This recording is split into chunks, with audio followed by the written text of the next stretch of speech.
নমস্কার সকলকে, আমার চ্যানেলে সকলকে স্বাগত জানাই। আজকে যে রেসিপিটা আপনাদের সাথে শেয়ার করব সেই রেসিপিটা খুবই পরিচিত একটা রেসিপি, বেগুন ভর্তা। আমরা কিভাবে বাড়িতে এই বেগুন ভর্তা তৈরি করি সেটাই আজকের ভিডিওতে দেখাবো। তো ফার্স্টে খুব ভালোভাবে বেগুনটাকে ধুয়ে মুছে নিতে হবে যাতে একটু জল না থাকে। তারপর এরকম একটা ছুরির সাহায্যে আমরা রসুন এর মধ্যে দিয়ে দেব। এখানে 4 থেকে 5টা রসুনের কোয়া ব্যবহার করা হয়েছে। ভিডিওতে তো দেখিয়েই দেওয়া হলো কিভাবে রসুনের কোয়াগুলো বেগুনের ভেতর দিয়ে দিতে হবে।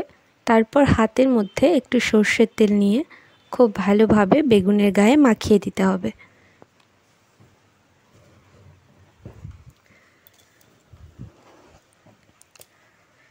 যাতে বেগুনটা পোড়ানোর পর খুব সহজেই বেগুনের খোসাটা ছাড়ানো যায়। একইভাবে এখানে একটা ছোট্ট টমেটো নিয়ে নিয়েছি। তারপর এখানে নিয়ে নিয়েছি পেঁয়াজ কুচি, কাঁচা লঙ্কা কুচি আর ধনেপাতা কুচি। এরপর জ্বালিয়ে দিলাম গ্যাস। এবার খুব ভালোভাবে বেগুনটাকে পুড়িয়ে নেব।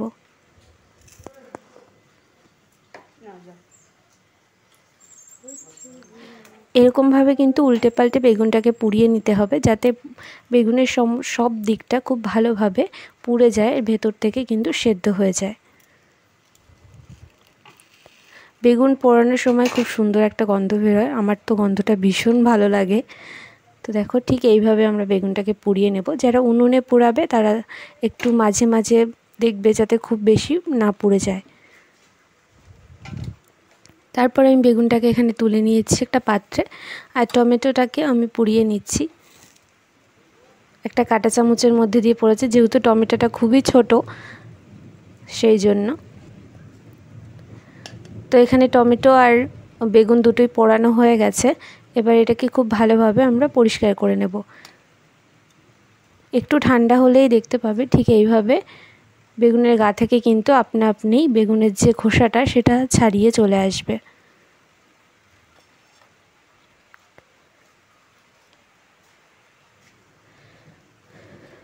তো দেখো পুরো বেগুনটাকে আমি খুব ভালোভাবে পরিষ্কার করে নিয়েছি। এরপর হচ্ছে টমেটোরও গায়ে খোসাটা আমি ছাড়িয়ে নিয়েছি।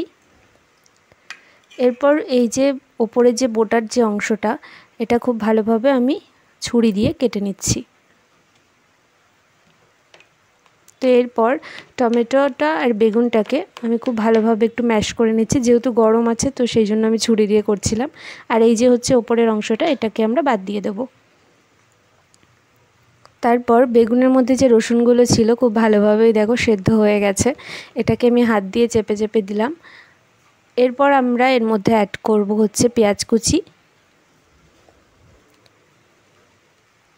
তারপর দিয়ে দিচ্ছি কাঁচা লঙ্কা, যে যেরকম ঝাল খেতে পছন্দ করো সেরকমভাবে দেবে। তারপর দিয়ে দিলাম হচ্ছে ধনেপাতা কুচি।